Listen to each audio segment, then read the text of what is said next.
Aún entre los pensadores más sosegados, pocos hay que alguna vez no se hayan sorprendido al comprobar que creían a medias en lo sobrenatural de manera vaga pero sobrecogedora, basándose para ello en coincidencias de naturaleza tan asombrosa que, en cuanto meras coincidencias, el intelecto no ha alcanzado a aprehender tales sentimientos, ya que las creencias a medias de que hablo no logran la plena fuerza del pensamiento, nunca se borran del todo hasta que se los explica por la doctrina de las posibilidades. Ahora bien, este cálculo es puramente matemático en esencia, y así nos encontramos con la anomalía de que la ciencia más rígida y exacta se aplica a las sombras y vaguedades de la especulación más intangible. Los extraordinarios detalles que me toca dar a conocer constituyen, por lo que se refiere al tiempo, la rama principal de una serie de coincidencias apenas comprensibles, cuya rama secundaria o final reconocerán todos los lectores en el reciente asesinato de Mary Cecilia Rogers, en Nueva York, cuando en un relato titulado Los crímenes de la calle Morgue, publicado hace un año, traté de poner de manifiesto algunas notables características de la mentalidad de mi amigo, el Chevalier C. Auguste Dupin. No se me ocurrió que volvería jamás a ocuparme del tema. Era mi intención describir esas características, y su objeto fue plenamente logrado dentro de la terrible serie de circunstancias que pusieron de manifiesto el modo de ser de Dupin. Podría haber aducido otros ejemplos, pero no hubieran resultado más probatorios. Los recientes sucesos, sin embargo, con su sorprendente desarrollo, me obligan a proporcionar nuevos detalles que tendrán la apariencia de una confesión forzada. Pero, luego de lo que he oído en estos últimos tiempos, sería verdaderamente extraño que guardara silencio sobre lo que vi y oí hace mucho. Una vez resuelta la tragedia de la muerte de Madame L. Espanaye y su hija, Dupin se despreocupó inmediatamente del asunto y recayó en sus viejos hábitos de melancólica ensoñación. Por mi parte, inclinado como soy a la abstracción, no dejé de acompañarlo en su humor, seguíamos ocupando las mismas habitaciones en el Faubourg Saint-Germain, y abandonamos toda preocupación por el futuro para sumergirnos plácidamente en el presente, reduciendo a sueños el mortecino mundo que nos rodeaba. Estos sueños, sin embargo, solían interrumpirse. Fácilmente se imaginará que el papel desempeñado por mi amigo en el drama de la Rue Morgue no había dejado de impresionar a la policía parisiense. El nombre de Dupin se había vuelto familiar a todos sus miembros. La sencilla naturaleza de aquellas inducciones por las cuales había desenredado el misterio no fue nunca explicado por Dupin a nadie, fuera de mí ni siquiera al prefecto. Por lo cual no sorprenderá que su intervención se considerara poco menos que milagrosa, o que las aptitudes analíticas del Chevalier le valieran fama de intuitivo. Su franqueza lo hubiera llevado a desengañar a todos los que creyeran esto último, pero su humor indolente lo alejaba de la reiteración de un tópico que había dejado de interesarle hacía mucho. Fue así como Dupin se convirtió en el blanco de las miradas de la policía, y en no pocos casos la prefectura trató de contratar sus servicios. Uno de los ejemplos más notables lo proporcionó el asesinato de una joven llamada Marie Roget. El hecho ocurrió unos 2 años después de las atrocidades de la Rue Morgue. Marie, cuyo nombre y apellido llamarán inmediatamente la atención por su parecido con los de la infortunada vendedora de cigarros de Nueva York, era hija única de la viuda Estelle Roget. Su padre había muerto cuando Marie era muy pequeña, y desde entonces hasta unos 18 meses antes del asesinato que nos ocupa, madre e hija habían vivido juntas en la Rue Pavée Saint-André, donde la señora Roget, ayudada por la joven, dirigía una pensión. Las cosas siguieron así hasta que Marie cumplió 22 años, y su gran belleza atrajo la atención de un perfumista que ocupaba uno de los negocios en la galería del Palais Royal, cuya clientela principal la constituían los peligrosos aventureros que infestaban la vecindad. Monsieur Leblanc no ignoraba las ventajas de que la bella Marie atendiera la perfumería, y su generosa propuesta fue prontamente aceptada por la joven, aunque su madre no dejó de mostrar alguna vacilación. Las previsiones del comerciante se cumplieron, y sus salones no tardaron en hacerse famosos gracias a los encantos de la vivaz Grisette. Un año llevaba esta en su empleo, cuando sus admiradores quedaron confundidos por su brusca desaparición. Monsieur Leblanc no se explicaba su ausencia, y Madame Roget estaba llena de ansiedad y terror. Los periódicos se ocuparon inmediatamente del asunto y la policía empezaba a efectuar investigaciones cuando, una semana después de su desaparición, Marie se presentó otra vez en la perfumería y reanudó sus tareas, dando la impresión de hallarse perfectamente bien, aunque su expresión reflejaba cierta tristeza. Como es natural, toda indagación fue inmediatamente suspendida, salvo las de carácter privado. Monsieur Leblanc se mostró imperturbable y no dijo una palabra. A todas las preguntas formuladas, Tanto Mari como su madre respondieron que la primera había pasado la semana con parientes que vivían en el campo. La cosa acabó ahí y fue bien pronto olvidada, sobre todo porque la joven, deseosa de evitar las impertinencias de la curiosidad, no tardó en despedirse definitivamente del perfumista y buscó refugio en casa de su madre, en la Rue Pavée Saint-André. Habrían pasado 5 meses de su retorno al hogar, cuando alarmó a sus amigos una segunda y no menos brusca desaparición. Pasaron 3 días sin que se tuviera noticia alguna. Al cuarto día, el cadáver apareció flotando en el Sena, cerca de la orilla opuesta al barrio de la Rue Saint-André, en un punto no muy alejado de la aislada vecindad de la Barrière du Roule. La atrocidad del crimen, pues desde un principio fue evidente que se trataba de un crimen, la juventud y hermosura de la víctima y, sobre todo, su pasada notoriedad, conspiraron para producir una intensa conmoción en los espíritus de los sensibles parisienses. No recuerdo ningún caso similar que haya provocado efecto tan general y profundo. Durante varias semanas la discusión del absorbente tema hizo incluso olvidar los temas políticos del momento. El prefecto desplegó una insólita actividad y, como es natural, los recursos de la policía de París fueron empleados en su totalidad. Al descubrirse el cadáver, nadie supuso que el asesino evadiría por mucho tiempo la investigación inmediatamente iniciada. Solo al cumplirse la primera semana se estimó necesario ofrecer una recompensa, y aún así quedó limitada a la suma de 1000 francos.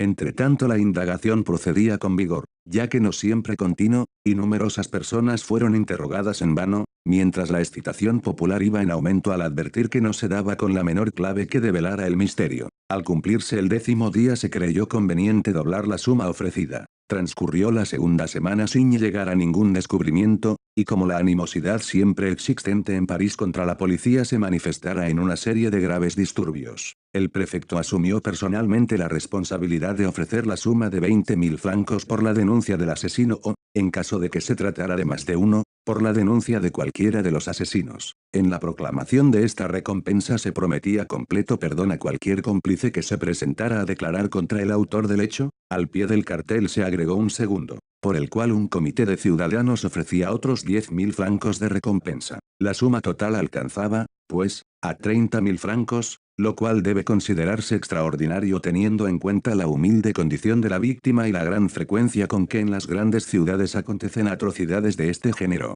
Nadie dudó entonces de que el misterioso asesinato sería inmediatamente esclarecido. Pero, aunque se efectuaron 1 o 2 arrestos que prometían buenos resultados, nada pudo aclararse que comprometiera a las personas en cuestión, las cuales recobraron la libertad. Por más raro que parezca, habían transcurrido 3 semanas desde el descubrimiento del cuerpo sin que surgiera la menor luz reveladora. Antes de que el rumor de los acontecimientos que tanto agitaban la opinión pública llegara a oídos de Dupin y de mí, sumidos en investigaciones que reclamaban toda nuestra atención, hacía más de un mes que ninguno de los dos salía a la calle, recibía visitas o leía los diarios, aparte de una ojeada a los editoriales políticos. La primera noticia del asesinato nos fue traída por G. en persona. Se presentó en la tarde del 13 de julio de 18, y permaneció con nosotros hasta muy entrada la noche. Se sentía picado ante el fracaso de todos sus esfuerzos por atrapar a los asesinos. Su reputación, según declaró con un aire típicamente parisiense, estaba comprometida. Incluso su honor se veía mancillado. Los ojos de la sociedad estaban clavados en él y no había sacrificio que no estuviese dispuesto a realizar para que el misterio quedara aclarado. Terminó su curiosa perorata con un cumplido sobre lo que denominaba el tacto de Dupin, y le hizo una proposición tan directa como generosa, cuya naturaleza precisa no estoy en condiciones de declarar, pero que no tiene relación directa con el tema fundamental de mi relato. Mi amigo rechazó el cumplido lo mejor que pudo, pero aceptó inmediatamente la proposición, aunque sus ventajas eran momentáneas. Arreglado este punto, el prefecto procedió a ofrecernos sus explicaciones del asunto, mezcladas con largos comentarios sobre los testimonios recogidos, que no conocíamos aún. Habló largo tiempo, indudablemente con mucha sapiencia, mientras yo insinuaba una que otra sugestión y la noche avanzaba con interminable lentitud. Dupin, cómodamente instalado en su sillón habitual, era la encarnación misma de la atención respetuosa. No se quitó en ningún momento los anteojos, y una ojeada ocasional que lancé por detrás de los cristales verdes bastó para convencerme de que dormía tan profunda como silenciosamente. A lo largo de las 7 u 8 pesadísimas horas que precedieron la partida del prefecto, a la mañana siguiente me procuré en la prefectura un informe completo de todos los testimonios obtenidos y,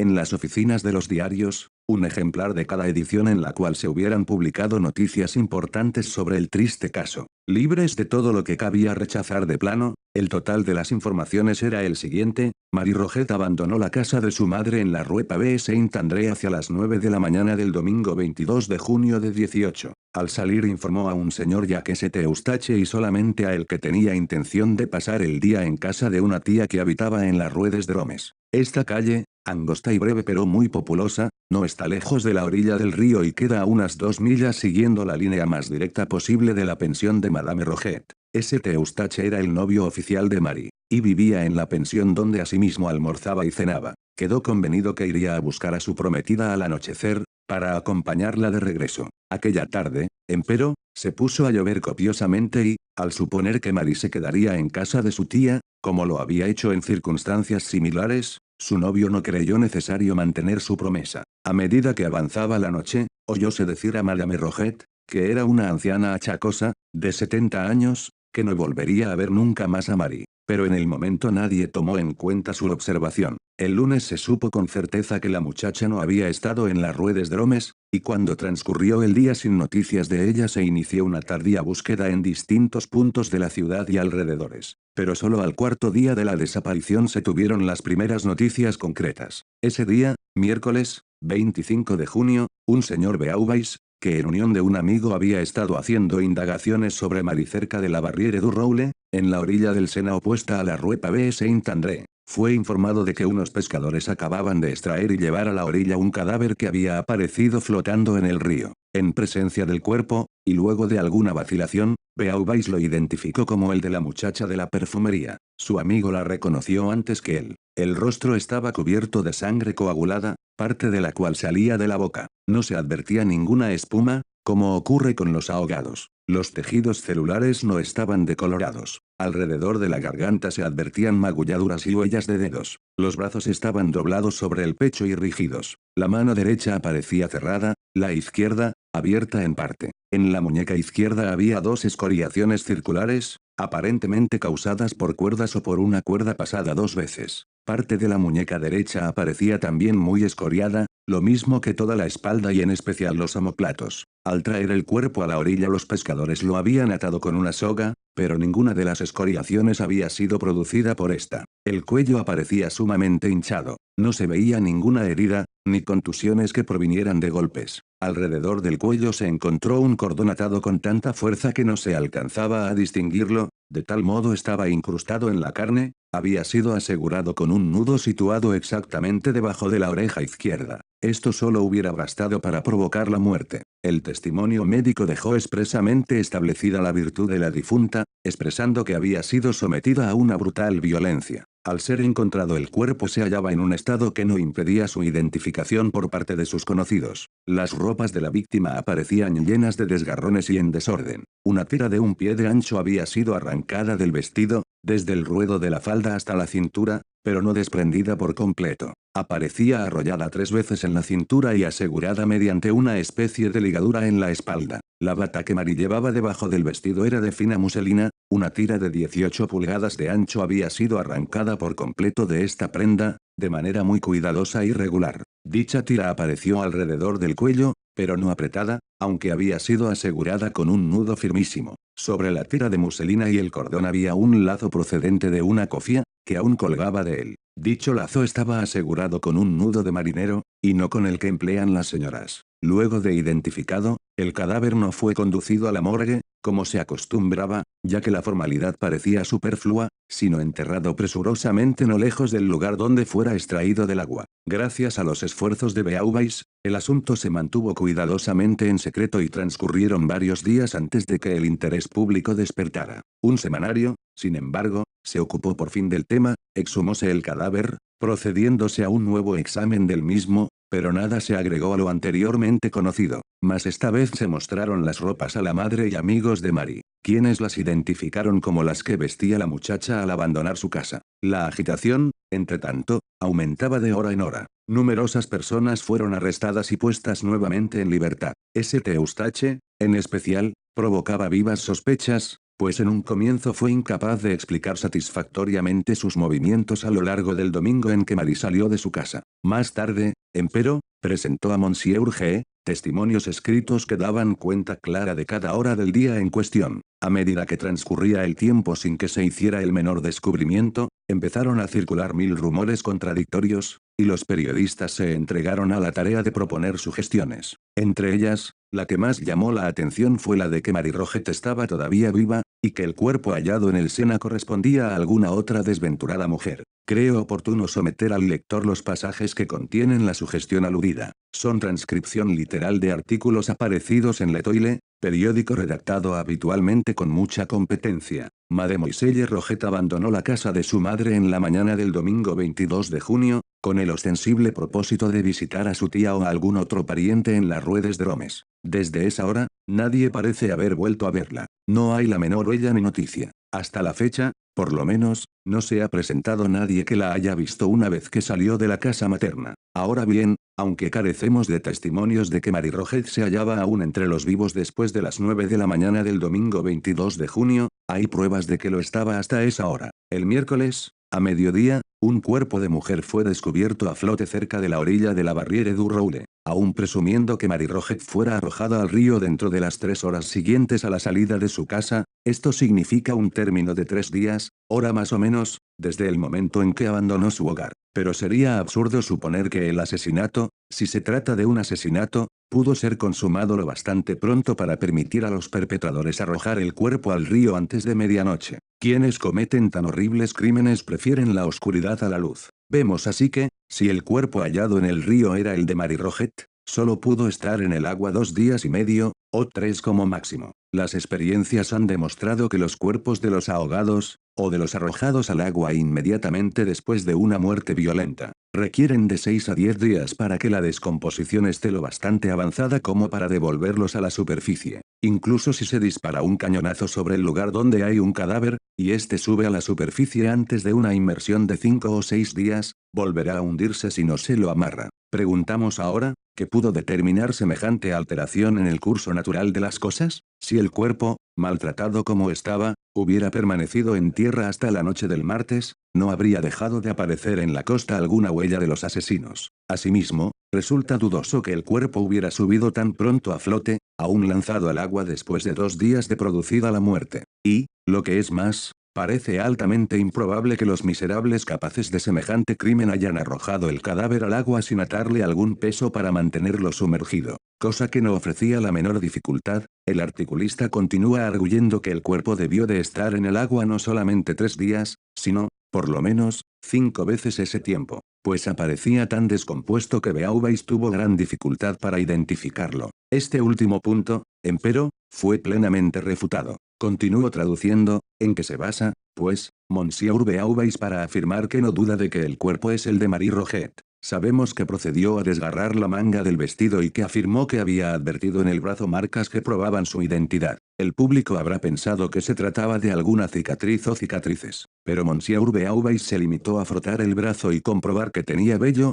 lo cual es el detalle menos concluyente que nos sea dado imaginar y tan poco probatorio como encontrar el brazo dentro de la manga. Monsieur Beauvais no regresó esa noche, pero hizo saber a Madame Rogét, a las 7 de la tarde del miércoles, que se continuaba la investigación referente a su hija. Si concedemos que, dada su edad y su aflicción, Madame Rogét no podía identificar personalmente el cuerpo, lo cual es conceder mucho, cabe suponer que bien podía haber alguna otra persona o personas que consideraran necesario hacerse presentes y seguir de cerca la investigación si creían que el cadáver era el de Marie. Pero nadie se presentó. No se dijo ni se oía una sola palabra sobre el asunto en la Rue Pavée Saint-André, nada que llegara a conocimiento de los ocupantes de la misma casa. Monsieur St. Eustache, el prometido de Marie, que habitaba en la pensión de su madre, declara que no supo nada del descubrimiento del cuerpo de su novia hasta que, a la mañana siguiente, Monsieur Beauvais entró en su habitación y le comunicó la noticia. Se diría que semejante noticia fue recibida con suma frialdad. De esta manera,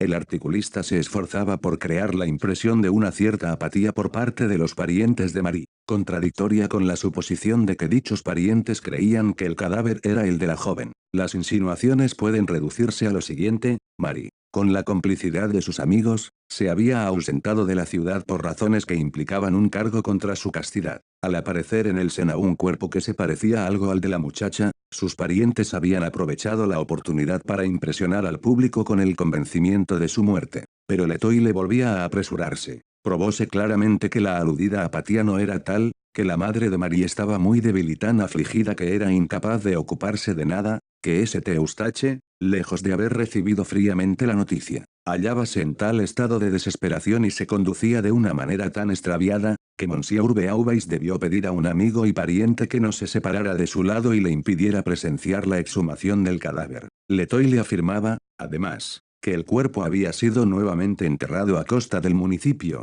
que la familia había rechazado de plano una ventajosa oferta de sepultura privada, y que en la ceremonia no había estado presente ningún miembro de la familia. Pero todo eso, publicado a fin de reforzar la impresión que el periódico buscaba producir, fue satisfactoriamente refutado. Un número posterior del mismo diario trataba de arrojar sospechas sobre el mismo Beauvais. El redactor manifestaba, se ha producido una novedad en este asunto. Nos informan que, en ocasión de una visita de cierta Madame B, a la casa de Madame Roget, Monsieur Beauvais, que se disponía a salir, dijo a la primera nombrada que no tardaría en venir un gendarme, pero que no debía decir una sola palabra hasta su regreso, pues él mismo se ocuparía del asunto. En el estado actual de cosas, Monsieur Beauvais parece ser quien tiene todos los hilos en la mano. Es imposible dar el menor paso sin tropezar enseguida con su persona. Por alguna razón este caballero ha decidido que nadie fuera de él se ocupara de las actuaciones, y se las ha compuesto para dejar de lado a los parientes masculinos de la difunta,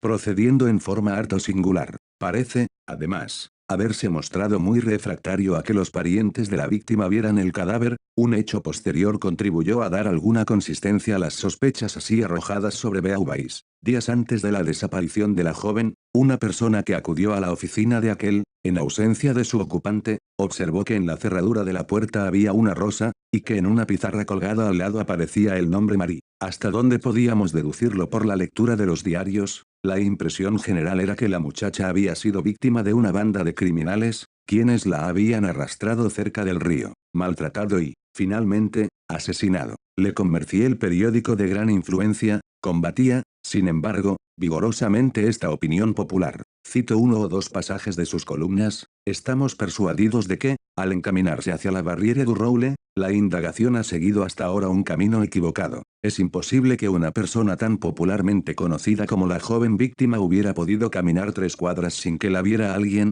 y cualquiera que la hubiese visto la recordaría, porque su figura interesaba a todo el mundo. Las calles estaban llenas de gente cuando Marie salió. Imposible que haya llegado a la Barriere du Roule o a la Rue des Dromes sin ser reconocida por una docena de testigos. Y, sin embargo, no se ha presentado nadie que la haya visto fuera de la casa de su madre, aparte del testimonio que se refiere a las intenciones expresadas por Marie. No existe prueba alguna de que realmente haya salido de su casa. El traje de la víctima había sido desgarrado, arrollado a su cintura y atado. El propósito era llevar el cadáver como se lleva un envoltorio. Si el asesinato hubiera sido cometido en la Barriere du Roule no habría habido la menor necesidad de semejante cosa. El hecho de que el cuerpo haya sido encontrado flotando cerca de la barriera no prueba el lugar donde fue arrojado al agua. Un trozo de una de las enaguas de la infortunada muchacha, de 2 pies de largo por 1 de ancho, le fue aplicado bajo el mentón y atado detrás de la cabeza, probablemente para ahogar sus gritos. Los individuos que hicieron esto no tenían pañuelo en el bolsillo.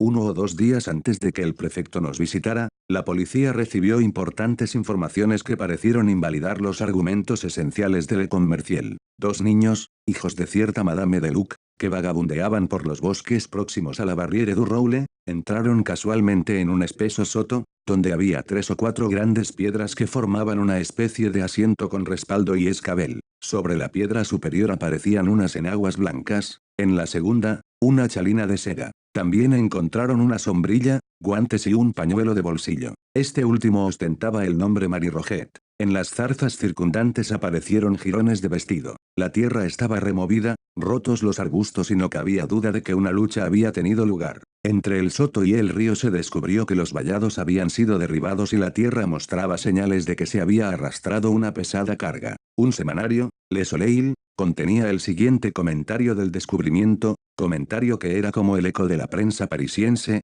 con toda evidencia, los objetos hallados llevaban en el lugar 3 o 4 semanas, por lo menos. Aparecían estropeados y enmohecidos por la acción de las lluvias, el moho los había pegado entre sí. El pasto había crecido en torno y encima de algunos de ellos. La seda de la sombrilla era muy fuerte, pero sus fibras se habían adherido unas a otras por dentro. La parte superior, de tela doble y plegada, estaba enmohecida por la acción de la intemperie y se rompió al querer abrirla. Los jirones del vestido en las zarzas tenían unas 3 pulgadas de ancho por 6 de largo. Uno de ellos correspondía al dobladillo del vestido y había sido remendado, otro trozo era parte de la falda, pero no del dobladillo. Daban la impresión de ser pedazos arrancados y se hallaban en la zarza espinosa, a un pie del suelo. No cabe ninguna duda, pues, de que se ha descubierto el escenario de tan espantoso atentado. Otros testimonios surgieron a consecuencia del descubrimiento. Madame Deluc declaró ser la dueña de una posada situada sobre el camino, no lejos de la orilla del río,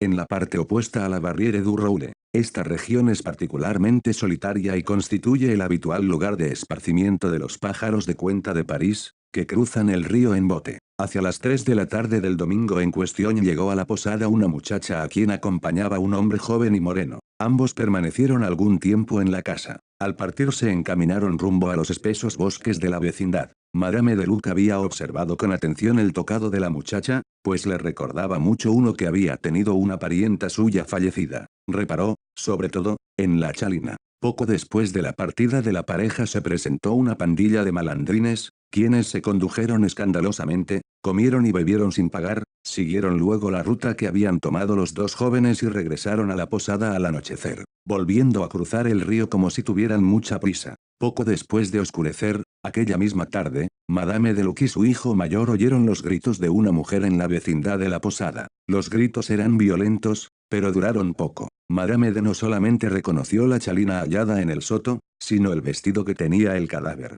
Un conductor de ómnibus, Valence, testimonió asimismo haber visto a Marie Roget cuando cruzaba en un ferry el Sena, el domingo en cuestión, acompañada por un joven moreno. Valence conocía a la muchacha y estaba seguro de su identidad. Los efectos encontrados en el soto fueron reconocidos sin lugar a dudas por los parientes de la víctima. Los distintos testimonios e informaciones recogidos por mí a pedido de Dupin contenían tan solo un punto más, pero, al parecer, de gran importancia. Inmediatamente después del descubrimiento de las ropas que acaban de describirse encontróse el cuerpo de St. Eustache, el prometido de Marie, quien yacía moribundo en la vecindad de la que todos suponían la escena del atentado. Un frasco con la inscripción Laudanum apareció vacío a su lado. El aliento del agonizante revelaba la presencia del veneno. St. Eustache murió sin decir una palabra. En sus ropas se halló una carta donde brevemente reiteraba su amor por Marie y su intención de suicidarse. Apenas necesito decirle, declaró Dupin al finalizar el examen de mis notas, que este caso es mucho más intrincado que el de la Rue Morgue, del cual difiere en un importante aspecto.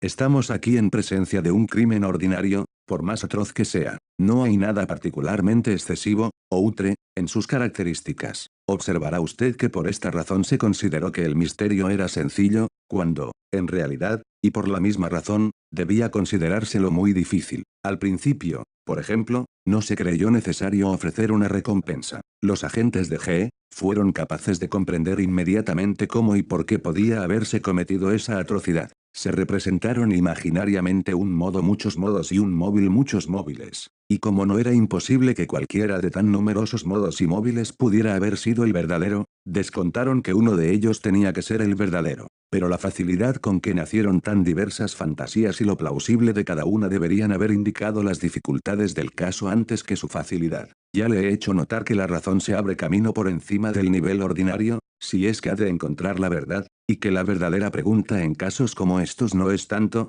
¿qué ha ocurrido?, sino, ¿qué hay en lo ocurrido?, que no se parece a nada de lo ocurrido anteriormente en las investigaciones en casa de Madame L. Espanaye. Los agentes de G. quedaron confundidos y descorazonados por lo insólito, lo infrecuente del caso que, para un intelecto debidamente ordenado, hubiese significado el más seguro augurio de buen éxito, mientras ese mismo intelecto podría desesperarse ante el carácter ordinario de todas las apariencias en el caso de la muchacha de la perfumería, que para los funcionarios de la prefectura eran signos de un fácil triunfo en el caso de Madame L. Espanaye y su hija. Desde el principio de nuestra investigación no cupo duda alguna de que se había cometido un crimen. La idea de suicidio fue inmediatamente excluida. También aquí, desde el comienzo, podemos eliminar toda suposición en ese sentido. El cuerpo hallado en la Barriere du Roule se hallaba en un estado que elimina toda vacilación sobre punto tan importante. Pero se ha sugerido que el cadáver hallado no es el de Marie Roget, y la recompensa ofrecida se refiere a la denuncia del asesino o asesinos de esta,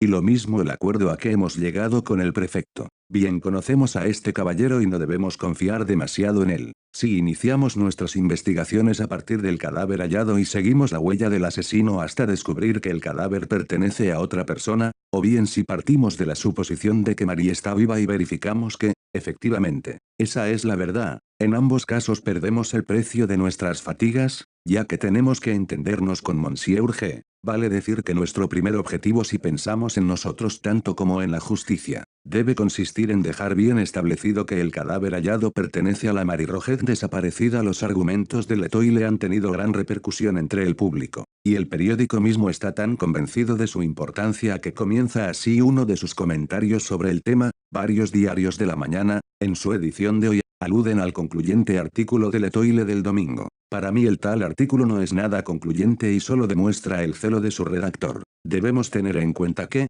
en general, nuestros periódicos se proponen fines sensacionalistas y triunfos personales mucho más que servir la causa de la verdad. Este último objetivo solamente es perseguido cuando coincide con los anteriores. El diario que se conforma con la opinión general, por bien fundada que éste no logra los sufragios de la multitud. La masa popular solo considera profundo aquello que está en abierta contradicción con las nociones generales. Tanto en el raciocinio como en la literatura, el epigrama obtiene la aprobación inmediata y universal, y en ambos casos se halla en lo más bajo de la escala de méritos. Quiero decir que la mezcla de epigrama y melodrama que hay en la idea de que Marie Roget está todavía viva vale más para Letoile que lo que pueda haber de plausible en esa sugestión, y le ha ganado la favorable acogida del público. Examinemos lo principal de los argumentos del diario, tratando de evitar la incoherencia con la cual han sido expuestos. El primer propósito del redactor consiste en mostrar, basándose en lo breve del intervalo entre la desaparición de Marie y el hallazgo del cuerpo en el río, que este último no puede ser el de Marie.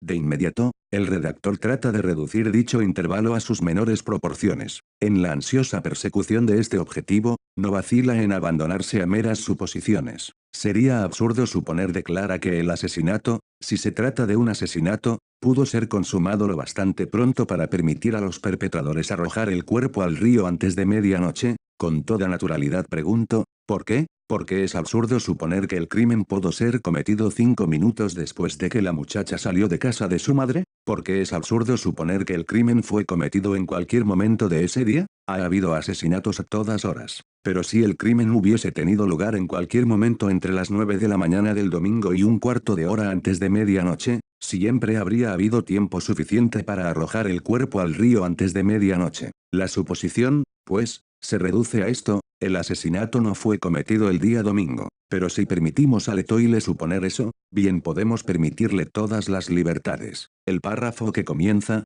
sería absurdo suponer que el asesino, etc., debió haber sido concebido por el redactor en la forma siguiente: sería absurdo suponer que el asesinato, si se trata de un asesinato, pudo ser consumado lo bastante pronto para permitir a los perpetradores arrojar el cuerpo al río antes de medianoche. Es absurdo, decimos, suponer tal cosa, y a la vez, como estamos resueltos a suponer que el cuerpo no fue tirado al río hasta después de medianoche, frase bastante inconsistente en sí, pero no tan ridícula como la impresa. Si mi propósito, continuó Dupin, se limitara meramente a impugnar este pasaje del argumento de Letoile, podría dejar la cosa así. Pero no tenemos que habérnoslas con Letoile, sino con la verdad. Tal como aparece, la frase en cuestión solo tiene un sentido, pero resulta importantísimo que vayamos más allá de las meras palabras, en busca de la idea que éstas trataron obviamente de expresar sin conseguirlo. La intención del periodista era hacer notar que en cualquier momento del día o de la noche del domingo en que se hubiera cometido el crimen, resultaba improbable que los asesinos hubieran osado transportar el cuerpo al río antes de medianoche.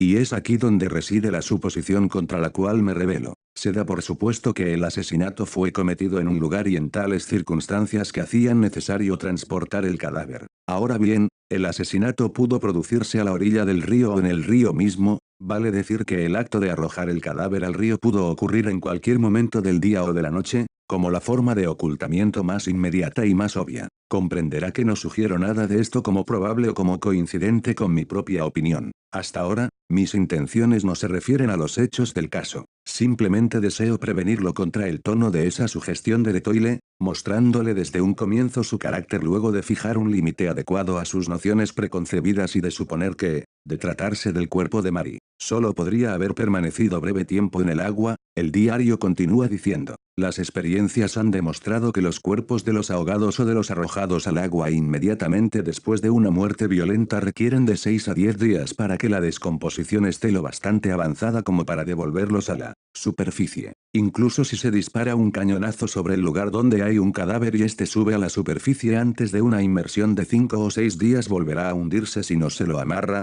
Estas afirmaciones han sido tácitamente aceptadas por todos los diarios de París, con excepción de Le Moniteur. Este último se esfuerza por desvirtuar esa parte del párrafo que se refiere a los cuerpos de los ahogados, citando 5 o 6 casos en los cuales los cadáveres de personas ahogadas reaparecieron a flote tras un lapso menor del que sostiene Letoile. Pero Le Moniteur procede de manera muy poco lógica al pretender refutar la totalidad del argumento de Letoile mediante ejemplos particulares que lo contradicen. Aunque hubiera sido posible aducir 50 en vez de 5 ejemplos de cuerpos que se hallaron flotando después de 2 o 3 días, esos 50 ejemplos podrían seguir siendo razonablemente considerados como excepciones a la regla de Letoile hasta el momento en que pudiera refutarse la regla misma. Admitiendo esta última, como lo hace Le Moniteur, que se limita a señalar sus excepciones, el argumento de Letoile conserva toda su fuerza, ya que solo se refiere a la probabilidad de que el cuerpo haya surgido a la superficie en menos de 3 días, y esta probabilidad seguirá manteniéndose a favor de Letoile hasta que los ejemplos tan puerilmente aducidos tengan número suficiente para constituir una regla antagónica. Verá usted de inmediato que toda argumentación opuesta debe concentrarse en la regla en sí, y a tal fin debemos examinar la razón misma de la regla. En general, el cuerpo humano no es ni más liviano ni más pesado que el agua del Sena, vale decir que el peso específico del cuerpo humano en condición natural equivale aproximadamente al del volumen de agua dulce que desplaza. Los cuerpos de gentes gruesas y corpulentas, de huesos pequeños, y en general los de las mujeres, son más livianos que los cuerpos delgados, de huesos grandes, y en general de los masculinos. A su vez el peso específico del agua de río se ve más o menos influido por el flujo proveniente del mar. Pero, dejando esto a un lado, puede afirmarse que muy pocos cuerpos se hundirían espontáneamente, incluso en agua dulce. Prácticamente todos los que caen en un río pueden mantenerse a flote, siempre que logren equilibrar el peso específico del agua con el suyo, vale decir, que queden casi completamente sumergidos, con el mínimo posible fuera del agua. La posición adecuada para el que no sabe nadar es la vertical, como si estuviera caminando, con la cabeza completamente echada hacia atrás y sumergida, salvo la boca y la nariz. Colocados en esa forma, descubriremos que nos mantenemos a flote sin dificultad ni esfuerzo. Naturalmente que el peso del cuerpo y el volumen de agua desplazado se equilibran estrechamente, y la menor diferencia determinará la preponderancia de uno de ellos. Un brazo levantado fuera del agua, por ejemplo, y privado así de su sostén, representa un peso adicional suficiente para sumergir por completo la cabeza, mientras que la ayuda del más pequeño trozo de madera nos permitirá sacar la cabeza lo suficiente para mirar en torno. Ahora bien, cuando alguien que no sabe nadar se debate en el agua, levantará invariablemente los brazos, mientras se esfuerza por mantener la cabeza en posición vertical. El resultado de esto es la inmersión de la boca y la nariz, que acarrea, en los esfuerzos por respirar, la entrada del agua en los pulmones. El agua penetra igualmente en el estómago, y el cuerpo pesa más por la diferencia entre el peso del aire que previamente llenaba dichas cavidades y el del líquido que las ocupa ahora. Tal diferencia basta para que el cuerpo se hunda por regla general, aunque es insuficiente en caso de personas de huesos menudos y una cantidad anormal de materia grasa.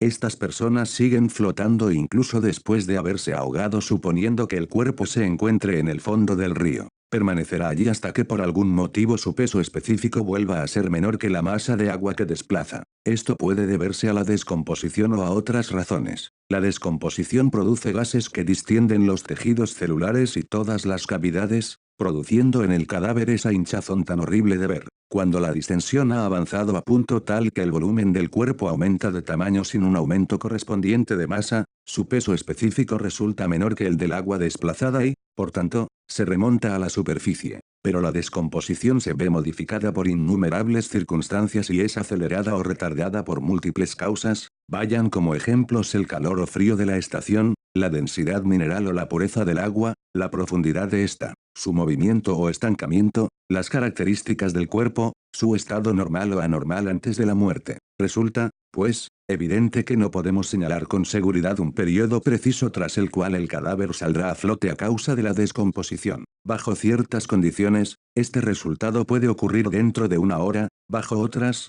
puede no producirse jamás. Existen preparados químicos por los cuales un cuerpo puede ser preservado para siempre de la corrupción, uno de ellos es el bicloruro de mercurio. Pero, aparte de la descomposición, suele producirse en el estómago una cantidad de gas derivada de la fermentación acetosa de materias vegetales, gas que también puede originarse en otras cavidades y provenir de otras causas, en cantidad suficiente para provocar una distensión que hará subir el cuerpo a la superficie. El efecto producido por el disparo de un cañón es el resultante de las simples vibraciones. Estas desprenderán el cuerpo del barro o el limo en el cual se haya depositado permitiéndole salir a flote una vez que las causas antes citadas lo hayan preparado para ello. También puede vencer la resistencia de algunas partes putrescibles de los tejidos celulares, permitiendo que las cavidades se distiendan bajo la influencia de los gases así. Una vez que tenemos ante nosotros todos los datos necesarios sobre este tema, podemos emplearlos para poner fácilmente a prueba las afirmaciones de Letoile. Las experiencias han demostrado, dice este, que los cuerpos de los ahogados, o de los arrojados al agua inmediatamente después de una muerte violenta, requieren de 6 a 10 días para que la descomposición esté lo bastante avanzada como para devolverlos a la superficie. Incluso si se dispara un cañonazo sobre el lugar donde hay un cadáver,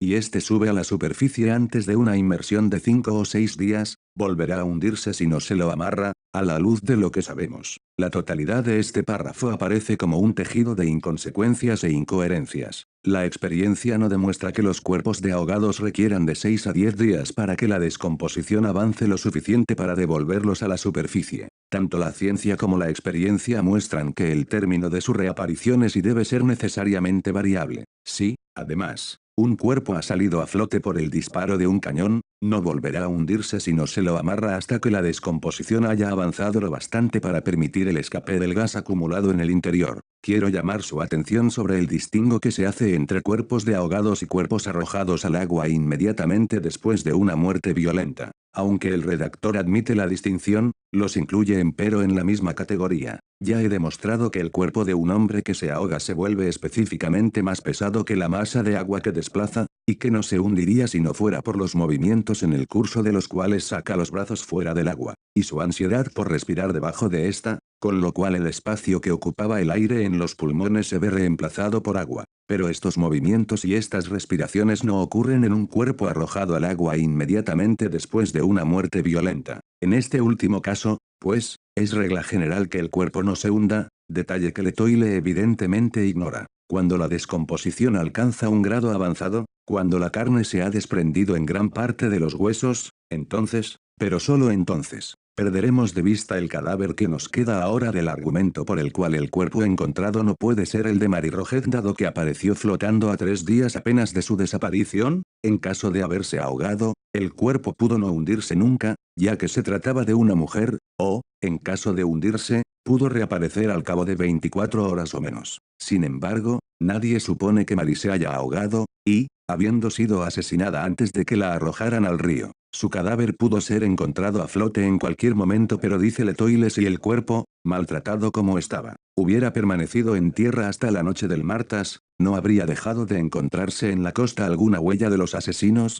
Aquí resulta difícil darse cuenta al principio de la intención del razonador. Trata de anticiparse a algo que supone puede constituir una objeción a su teoría, vale decir que el cuerpo fue guardado 2 días en tierra, entrando en descomposición con mayor rapidez que si hubiera estado sumergido en el agua. Supone que, si ese fuera el caso, el cadáver podría haber surgido a la superficie el día miércoles, y piensa que solo gracias a esas circunstancias podría haber aparecido. Se apresura, por tanto, a mostrar que no fue guardado en tierra, pues, de ser así, no habría dejado de encontrarse en la costa alguna huella de los asesinos. Me imagino que usted sonríe ante este sequitur. No alcanza a ver cómo la mera permanencia del cadáver en tierra podría multiplicar las huellas de los asesinos. Tampoco lo veo yo lo que es más continua nuestro diario, parece altamente improbable que los miserables capaces de semejante crimen hayan arrojado el cadáver al agua sin atarle algún peso para mantenerlo sumergido. Cosa que no ofrecía la menor dificultad. Observe en esta parte la risible posible confusión de pensamiento. Nadie ni siquiera Letoile pone en duda el crimen cometido contra el cuerpo encontrado. Las señales de violencia son demasiado evidentes. La finalidad de nuestro razonador consiste solamente en mostrar que este cuerpo no es el de Marie. Quiere probar que Marie no fue asesinada, sin dudar de que el cuerpo hallado lo haya sido. Pero sus observaciones solo prueban este último punto. He aquí un cadáver al que no han atado ningún peso. Si lo hubieran echado al agua los asesinos, estos no habrían dejado de hacerlo. Por lo tanto, no lo echaron al agua los asesinos. Si alguna cosa se prueba, es solamente eso. La cuestión de la identidad no se toca ni remotamente, y Letoile se ha tomado todo ese trabajo para contradecir lo que admitía un momento antes. Estamos completamente convencidos, manifiesta, que el cuerpo hallado es el de una mujer asesinada. No es la única vez que nuestro razonador se contradice sin darse cuenta. Como ya he señalado, su evidente finalidad consiste en reducir lo más posible el intervalo entre la desaparición de Marie y el hallazgo del cadáver. Sin embargo, lo vemos insistir en el hecho de que nadie vio a la muchacha desde el momento en que abandonó la casa de su madre. Carecemos de testimonios, declara, de que Marie Roget se hallaba aún entre los vivos después de las 9 de la mañana del domingo 22 de junio, dado que es este un argumento evidentemente parcial, hubiera sido preferible que lo dejara de lado, ya que si se supiera de alguien que hubiese reconocido a Marie, digamos el lunes o el martes, el intervalo en cuestión se habría reducido mucho y, conforme al razonamiento anterior, las probabilidades de que el cadáver hallado fuera el de la Grisette habrían disminuido en mucho. Resulta divertido, pues, observar cómo Letoile insiste sobre este punto con pleno convencimiento de que refuerza su argumentación general. Examine ahora nuevamente la parte del artículo que se refiere a la identificación del cadáver por Beauvais. A propósito del vello del brazo, es evidente que Letoile peca por falta de ingenio. Dado que Monsieur Beauvais no es ningún tonto, jamás se habría apresurado a identificar el cadáver basándose tan solo en que tenía vello en el brazo. Todo brazo tiene vello. La generalización en que incurre Letoile es una simple deformación de la fraseología del testigo. Este debió referirse a alguna particularidad del vello. Pudo referirse al color, a la cantidad, al largo o a la distribución. Sus pies eran pequeños, sigue diciendo el diario, pero hay miles de pies pequeños. Tampoco constituyen una prueba sus ligas y sus zapatos, ya que unos y otros se venden en lotes. Lo mismo cabe decir de las flores de su sombrero. Monsieur Beauvais insiste en que el broche de las ligas había sido cambiado de lugar para que ajustaran. Esto no significa nada, ya que muchas mujeres prefieren llevar las ligas nuevas a su casa y ajustarlas allí al diámetro de su pierna, en vez de probarlas en la tienda donde las compran. Aquí resulta difícil suponer que el razonador obra de buena fe. Si en su búsqueda del cuerpo de Marie, Monsieur Beauvais encontró un cadáver que en sus medidas y apariencias generales correspondía a la joven desaparecida, cabe suponer que, sin tomar en cuenta para nada la cuestión de la vestimenta, debió imaginar que se trataba de ella. Sí, además de las medidas y formas generales, descubrió en el brazo un vello cuyo aspecto correspondía al que había observado en vida de Marie. Su opinión debió, con toda justicia, acentuarse, y el aumento de seguridad pudo muy bien estar en relación directa con la particularidad o rareza del vello del brazo. Si los pies de Marie eran pequeños, y también lo eran los del cadáver, el aumento de probabilidades de que éste correspondiera a aquella no se daría ya en proporción meramente aritmética, sino geométrica o acumulativa. Agreguemos a esto los zapatos, análogos a los que Marie llevaba puestos el día de su desaparición. Aunque dichos zapatos se vendan en lotes, aumenta a tal punto la probabilidad, que casi la vuelven certeza. Lo que en sí mismo no sería una prueba de identidad se convierte, por su posición corroborativa, en la más segura de las pruebas. Agréguese a esto las flores del sombrero, coincidentes con las que llevaba la joven desaparecida, y no pediremos nada más. Y si por una sola flor no exigiríamos otra prueba, ¿qué diremos de dos, o tres, o más?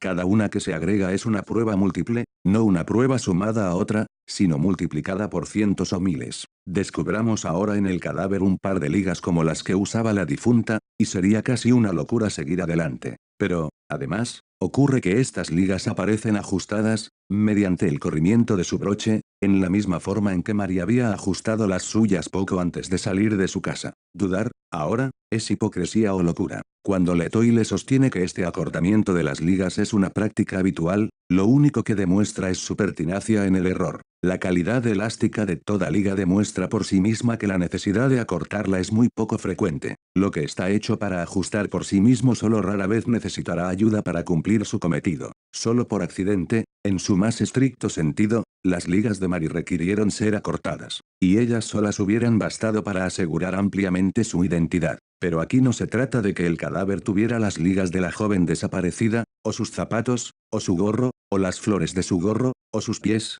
o una marca peculiar en el brazo, o su medida y apariencia generales, sino que el cadáver tenía todo eso junto. Si se pudiera probar que, frente a ello, el redactor de L'Etoile experimentó verdaderamente dudas, no haría falta en su caso un mandato de lunático inquirendo. A nuestro hombre le ha parecido muy sagaz hacerse eco de las charlas de los abogados, que, por su parte, se contentan con repetir los rígidos preceptos de los tribunales. Le ha de notar aquí que mucho de lo que en un tribunal se rechaza como prueba constituye la mejor de las pruebas para la inteligencia. Ocurre que el tribunal, guiándose por principios generales ya reconocidos y registrados, no gusta de apartarse de ellos en casos particulares. Y esta pertinaz adhesión a los principios, con total omisión de las excepciones en conflicto, es un medio seguro para alcanzar el máximo de verdad alcanzable, en cualquier periodo prolongado de tiempo. Esta práctica, en base, es, por tanto, razonable, pero no es menos cierto que engendra cantidad de errores particulares con respecto a las insinuaciones apuntadas contra Beauvais.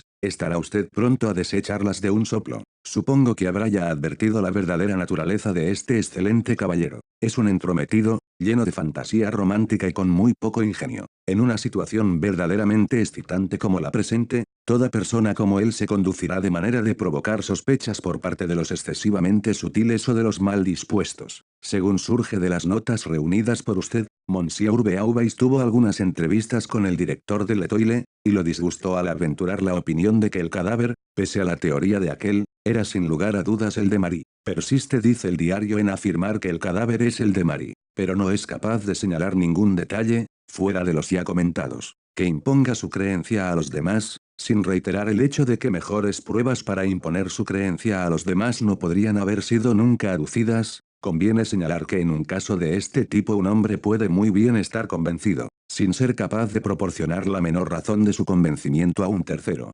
Nada es más vago que las impresiones referentes a la identidad personal. Cada uno reconoce a su vecino, pero pocas veces se está en condiciones de dar una razón que explique ese reconocimiento. El director de L'Etoile no tiene derecho de ofenderse porque la creencia de Monsieur Beauvais carezca de razones. Las sospechosas circunstancias que lo rodean cuadran mucho más con mi hipótesis de entrometimiento romántico que con la sugestión de culpabilidad lanzada por el redactor. Una vez adoptada la interpretación más caritativa, no tendremos dificultad en comprender la rosa en el agujero de la cerradura, el nombre Marie en la pizarra, el haber dejado de lado a los parientes masculinos de la difunta, la resistencia a que los parientes de la víctima vieran el cadáver, la advertencia hecha a Madame B, de que no debía decir nada al gendarme hasta que él, Monsieur Beauvais, estuviera de regreso y, finalmente, su decisión aparente de que nadie, fuera de él, se ocuparía de las actuaciones. Me parece incuestionable que Beauvais cortejaba a Marie, que ella coqueteaba con él,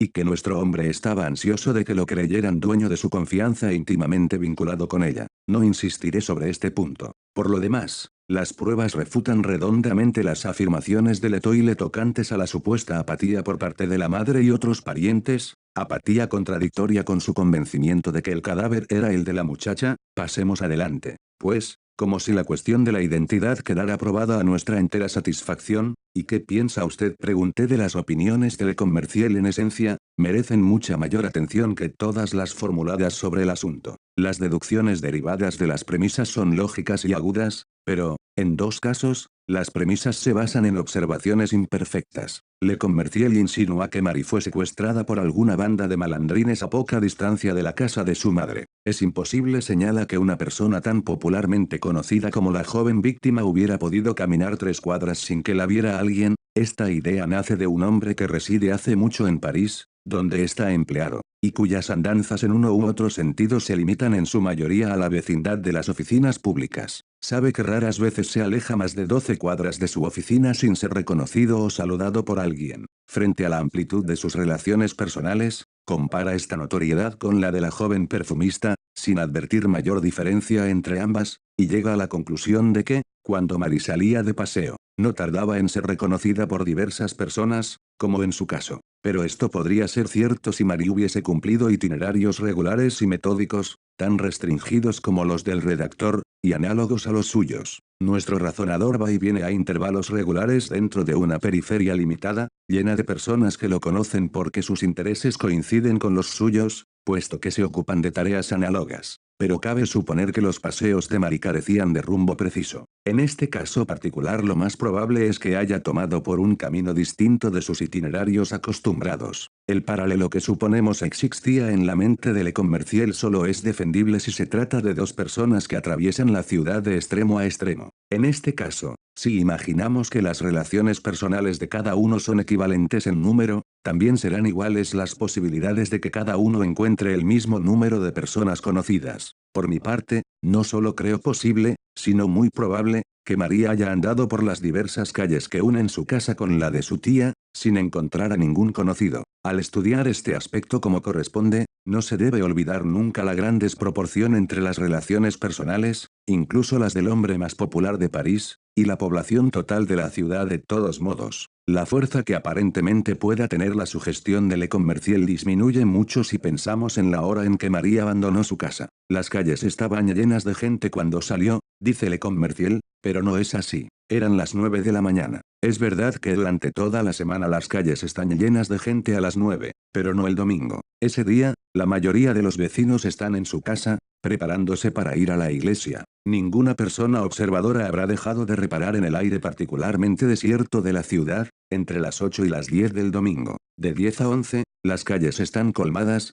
pero nunca en el periodo antes señalado. En otro punto me parece que Le Commerciel parte de una observación deficiente. Un trozo de una de las enaguas de la infortunada muchacha dice, de 2 pies de largo por 1 de ancho, le fue aplicado bajo el mentón y atado detrás de la cabeza, probablemente para ahogar sus gritos. Los individuos que hicieron esto no tenían pañuelo en el bolsillo, ya veremos si esta idea está bien fundada o no, pero por individuos que no tenían pañuelo en el bolsillo el redactor entiende la peor ralea de malhechores. Ahora bien, ocurre que precisamente estos tienen siempre un pañuelo en el bolsillo, aunque carezcan de camisa. ¿Habrá tenido usted ocasión de observar cuán indispensable se ha vuelto en estos últimos años el pañuelo para el matón más empedernido? ¿Y qué cabe pensar? Pregunté del artículo de Le Soleil. Pues cabe pensar que es una lástima que su redactor no haya nacido loro, en cuyo caso hubiera sido el más ilustre de su raza. Se ha limitado a repetir los distintos puntos de las publicaciones ajenas, escogiéndolos con laudable esfuerzo de uno y otro diario. Con toda evidencia manifiesta los objetos hallados llevaban en el lugar 3 o 4 semanas, por lo menos. No cabe ninguna duda, pues, que se ha descubierto el lugar de tan espantoso atentado. Los hechos señalados aquí por Le Soleil están sin embargo muy lejos de disipar mis dudas al respecto, y vamos a examinarlos detalladamente más adelante. En relación con otro aspecto del asunto, ocupémonos por ahora de cosas distintas. ¿No habrá dejado usted de reparar en la extrema negligencia del examen del cadáver? Cierto que la cuestión de la identidad quedó o debió quedar prontamente terminada, pero había otros aspectos por verificar. ¿No fue saqueado el cadáver? ¿No llevaba la difunta joyas al salir de su casa? De ser así, ¿se encontró alguna al examinar el cuerpo? He aquí cuestiones importantes, totalmente descuidadas por la investigación, y quedan otras igualmente importantes que no han merecido la menor atención. Tendremos que asegurarnos mediante indagaciones particulares. El caso de St. Eustache exige ser nuevamente examinado. No abrigo sospechas sobre él, pero es preciso proceder metódicamente. Nos aseguraremos sin lugar a ninguna duda sobre la validez de los testimonios escritos que presentó acerca de sus movimientos en el curso del domingo. Los certificados de este género suelen prestarse fácilmente a la mistificación. Si no encontramos nada de anormal en ellos, desecharemos a St. Eustache de nuestra investigación. Su suicidio, que corroboraría las sospechas en caso de que los certificados fueran falsos, constituye una circunstancia perfectamente explicable en caso contrario, y que no debe alejarnos de nuestra línea normal de análisis. En lo que me proponga ahora, dejaremos de lado los puntos interiores de la tragedia, concentrando nuestra atención en su periferia. Uno de los errores en investigaciones de este género consiste en limitar la indagación a lo inmediato, con total negligencia de los acontecimientos colaterales o circunstanciales. Los tribunales incurren en la mala práctica de reducir los testimonios y los debates a los límites de lo que consideran pertinente. Pero la experiencia ha mostrado, como lo mostrará siempre la buena lógica,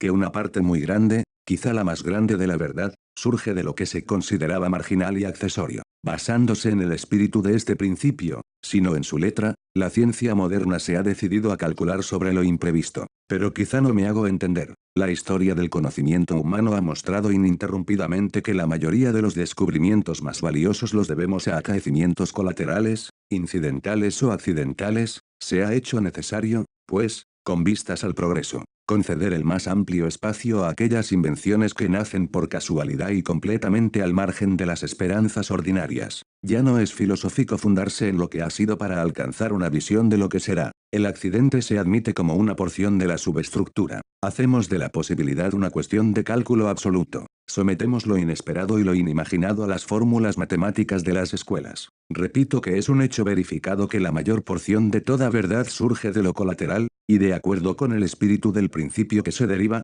desviaré la indagación de la huella tan transitada como estéril del hecho mismo, para estudiar las circunstancias contemporáneas que lo rodean. Mientras usted se asegura de la validez de esos certificados, yo examinaré los periódicos en forma más general de lo que ha hecho usted hasta ahora. Por el momento, solo hemos reconocido el campo de investigación, pero sería raro que una ojeada panorámica como la que me propongo no nos proporcionara algunos menudos datos que establezcan una dirección para nuestra tarea, en cumplimiento de las indicaciones de Dupin. Procedí a verificar escrupulosamente el asunto de los certificados. Resultó de ello una plena seguridad en su validez y la consiguiente inocencia de St. Eustache. Mi amigo se ocupaba entre tanto con una minucia que en mi opinión carecía de objeto del escrutinio de los archivos de los diferentes diarios. Al cabo de una semana, me presentó los siguientes extractos: hace 3 años y medio, la misma Marie Roget desapareció de la parfumerie de Monsieur Leblanc, en el Palais Royal, causando un revuelo semejante al de ahora.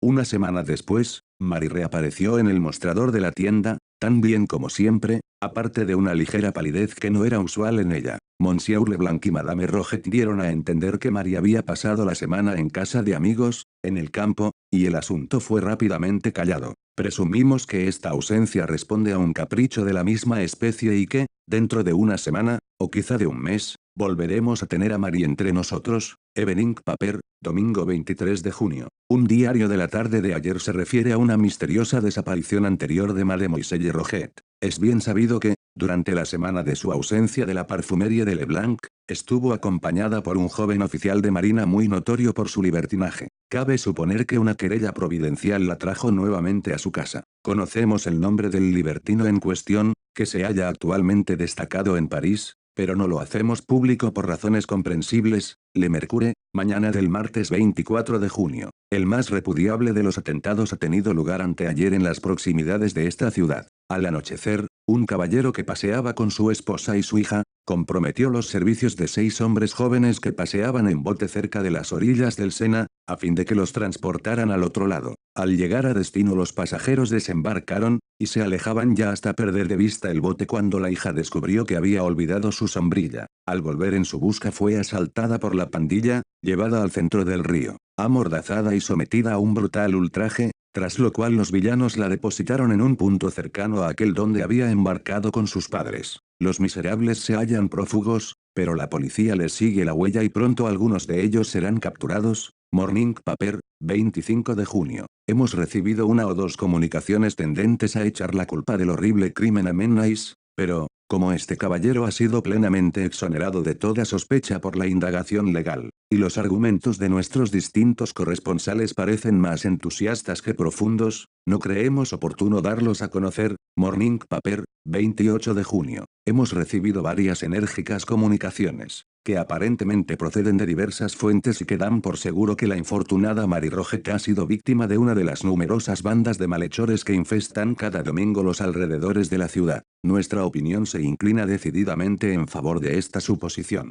En nuestras próximas ediciones dejaremos espacio para exponer los aludidos argumentos. Evening Paper, martes 31 de junio. El lunes, uno de los lancheros del servicio de aduanas vio en el Sena un bote vacío a la deriva. La vela se hallaba en el fondo del bote. El lanchero lo remolcó y lo dejó en el amarradero de su puesto. A la mañana siguiente fue retirado de allí sin permiso de ninguno de los empleados. El timón se encuentra en el depósito de lanchas, la Diligence, jueves 26 de junio. Leyendo los diversos pasajes, no solamente me parecieron ajenos a la cuestión, sino que no alcancé a imaginar la manera en que cualquiera de los mismos podía pesar sobre aquella. Esperé, pues, alguna explicación de Dupin por el momento me dijo, no me detendré en los 2 primeros pasajes. Los he copiado, sobre todo, para mostrarle la extraordinaria negligencia de la policía, que, hasta donde puedo saberlo por el prefecto, no se ha molestado en interrogar al oficial de marina mencionado en uno de ellos. Sin embargo, sería una locura afirmar que entre la primera y la segunda desaparición de Mary no cabe suponer ninguna conexión. Admitamos que la primera fuga terminó en una querella entre los enamorados y el retorno a casa de la decepcionada Mary. Podemos ahora encarar una segunda fuga o rapto, si realmente se trata de ello,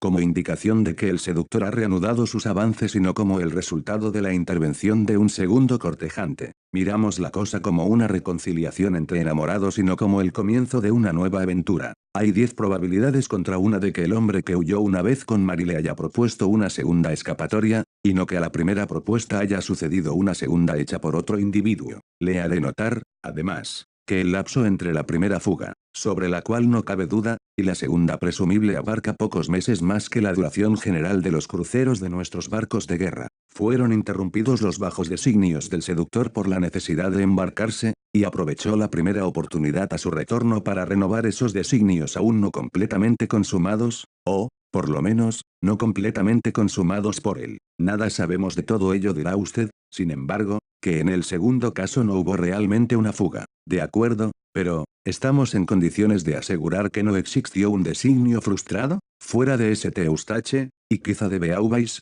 no encontramos ningún pretendiente conocido de Mary. Nada se ha dicho que aluda a alguno. ¿Quién es, pues, ese amante secreto del cual los parientes de Mary, por lo menos, la mayoría no saben nada, pero con quien la joven se reúne en la mañana del domingo, y que goza hasta tal punto de su confianza que no vacila en quedarse a su lado hasta que cae la noche en los solitarios bosques de la Barriere du Roule? ¿Quién es ese enamorado secreto, pregunto, del cual los parientes, o casi todos, no saben nada? ¿Y qué significa la extraña profecía proferida por Madame Roget la mañana de la partida de Mary? Temo que no volveré a verla nunca más, pero si no podemos suponer que Madame Roget estaba al tanto de la intención de fuga, no podemos, por lo menos, imaginar que la joven abrigaba esa intención. Al salir de su casa dio a entender que iba a visitar a su tía en las Ruedes Dromes, y pidió a St. Eustache que fuera a buscarla al anochecer. A primera vista, esto contradice abiertamente mi sugestión, pero reflexionemos. Es bien sabido que Mary se encontró con alguien y cruzó el río en su compañía, llegando a la Barriere du Roule hacia las 3 de la tarde. Al consentir en acompañar a este individuo, con cualquier propósito,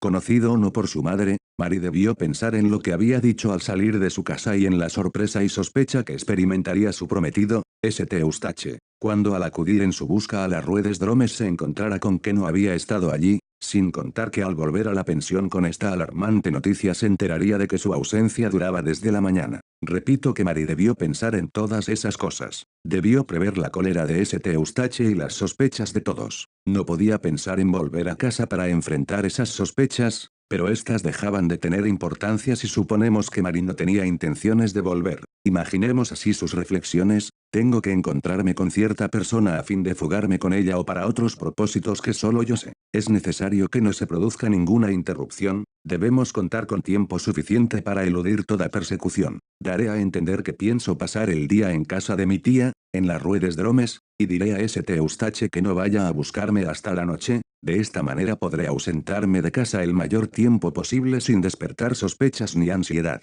Todo estará perfectamente explicado y ganaré más tiempo que de cualquier otra manera. Si pido a St. Eustache que vaya a buscarme al anochecer, seguramente no se presentará antes, pero, si no se lo pido, tendré menos tiempo a mi disposición, ya que todos esperarán que vuelva más temprano, y mi ausencia no tardará en provocar ansiedad. Ahora bien, si mis intenciones fueran las de volver a casa, si solo me interesara dar un paseo con la persona en cuestión, no me convendría pedir a St. Eustache que fuera a buscarme, ya que al llegar a las Ruedes Dromes se daría perfecta cuenta de que le he mentido, cosa que podría evitar saliendo de casa sin decirle nada, volviendo antes de la noche y declarando luego que estuve de visita en casa de mi tía. Pero como mi intención es la de no volver nunca, o no volver por algunas semanas, o no volver hasta que ciertos ocultamientos se hayan efectuado, lo único que debe preocuparme es la manera de ganar tiempo. Usted ha hecho notar en sus apuntes que la opinión general más difundida sobre este triste asunto es que la muchacha fue víctima de una pandilla de malandrines. Ahora bien,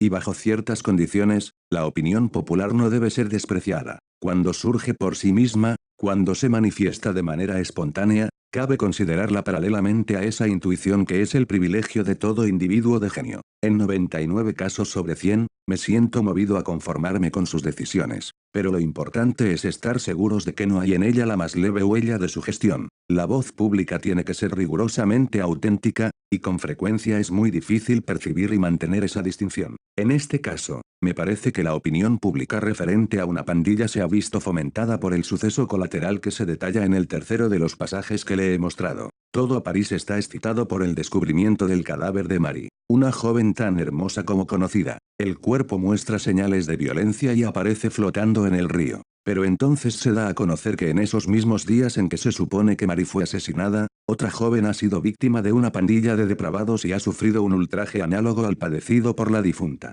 Cabe maravillarse de que la atrocidad conocida haya podido influir sobre el juicio popular con respecto a la desconocida. Ese juicio esperaba una dirección, y el ultraje ya conocido parecía indicarla oportunamente. También Marie fue encontrada en el río, y fue allí donde tuvo lugar el otro atentado. La relación entre ambos hechos era tan palpable, que lo asombroso hubiera sido que la opinión dejara de apreciarla y utilizarla. Pero, en realidad, si de algo sirve el primer ultraje, cometido en la forma conocida, es para probar que el segundo, ocurrido casi al mismo tiempo, no fue cometido en esa forma. Hubiera sido un milagro que, mientras una banda de malhechores perpetraba en cierto lugar un atentado de la más nefanda especie, otra banda similar, en un lugar igualmente similar, en la misma ciudad, bajo idénticas circunstancias, con los mismos medios y recursos, estuviera entregada a un atentado de la misma naturaleza y en el mismo periodo de tiempo. Sin embargo, la opinión popular así movida pretende justamente hacernos creer en esa extraordinaria serie de coincidencias. Antes de seguir,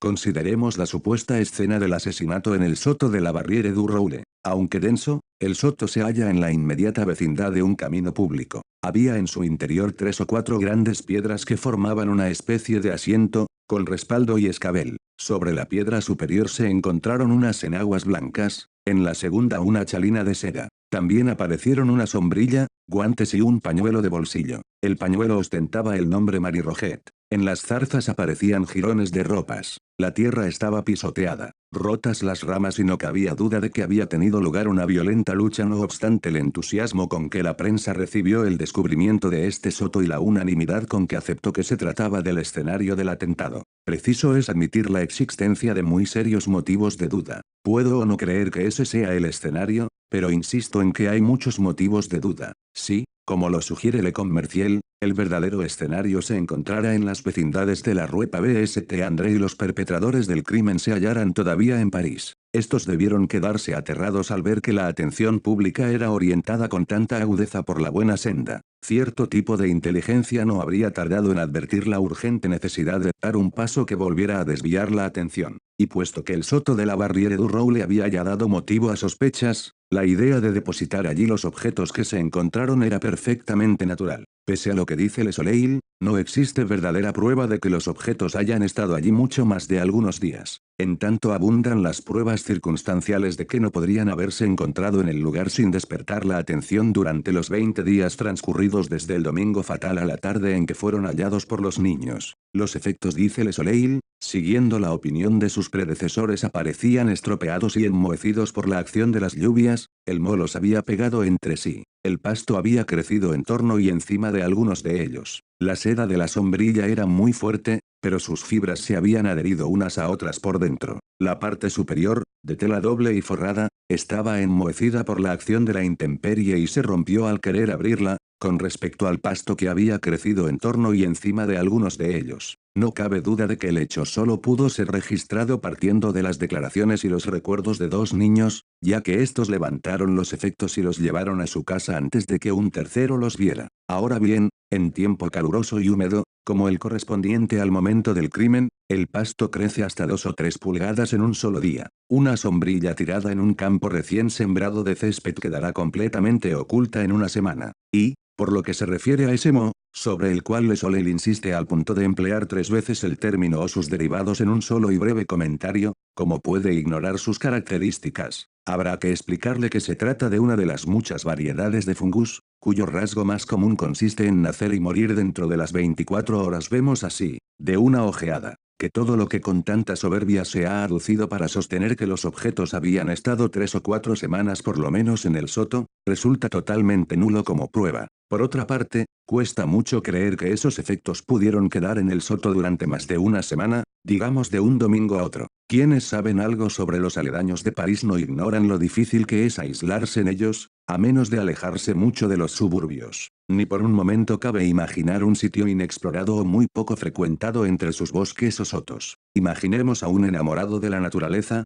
atado por sus deberes al polvo y al calor de la metrópoli, que pretenda, incluso en días de semana, saciar su sed de soledad en los lugares llenos de encanto natural que rodean la ciudad. A cada paso nuestro excursionista verá disiparse el creciente encanto ante la voz y la presencia de algún individuo peligroso o de una pandilla de pájaros de avería en plena fiesta. Buscará la soledad en lo más denso de la vegetación, pero en vano. He ahí los rincones específicos donde abunda la canalla, he ahí los templos más profanados. Lleno de repugnancia, nuestro paseante volverá a toda prisa al sucio París, mucho menos odioso como sumidero que esos lugares donde la suciedad resulta tan incongruente. Pero si la vecindad de París se ve colmada durante la semana, ¿qué diremos del domingo? En ese día, precisamente, el matón que se ve libre del peso del trabajo no tiene oportunidad de cometer ningún delito, busca los aledaños de la ciudad, no porque le guste la campiña, ya que la desprecia, sino porque allí puede escapar a las restricciones y convenciones sociales. No busca el aire fresco y el verdor de los árboles, sino la completa licencia del campo. Allí, en la posada al borde del camino o bajo el follaje de los bosques, se entrega sin otros testigos que sus camaradas a los desatados excesos de la falsa alegría,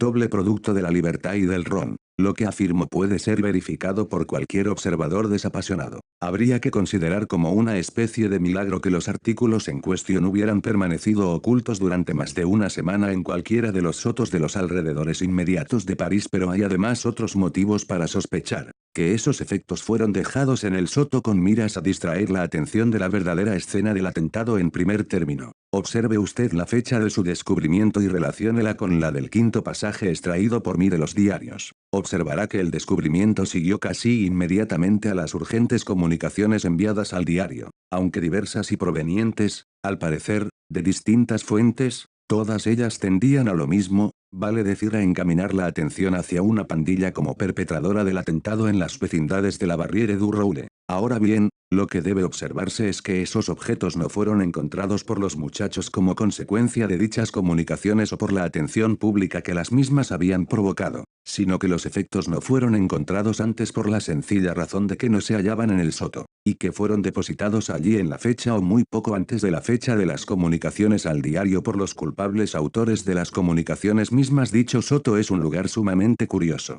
La vegetación es muy densa, y dentro de los límites cercados por ella aparecen tres extraordinarias piedras que forman un asiento con respaldo y escabel. Este soto, tan lleno de arte, se halla en la vecindad inmediata, a poquísima distancia de la morada de Madame de Luc, cuyos hijos acostumbraban a explorar minuciosamente los arbustos en busca de corteza de sasafrás. Sería insensato apostar y apostar 1000 contra 1 que jamás transcurrió un solo día sin que alguno de los niños penetrara en aquel sombrío recinto vegetal y se encaramara en el trono natural formado por las piedras. Quien vacilara en hacer esa apuesta no ha sido nunca niño o ha olvidado el carácter infantil. Lo repito, es muy difícil comprender cómo esos efectos pudieron permanecer en el soto más de 1 o 2 días sin ser descubiertos. Y ello proporciona un sólido terreno para sospechar pese a la dogmática ignorancia de Le Soleil que fueron arrojados en ese sitio en una fecha comparativamente tardía, pero aún hay otras y más sólidas razones para creer esto último. Permítame señalarle lo artificioso de la distribución de los efectos. En la piedra más alta aparecían unas enaguas blancas, en la segunda,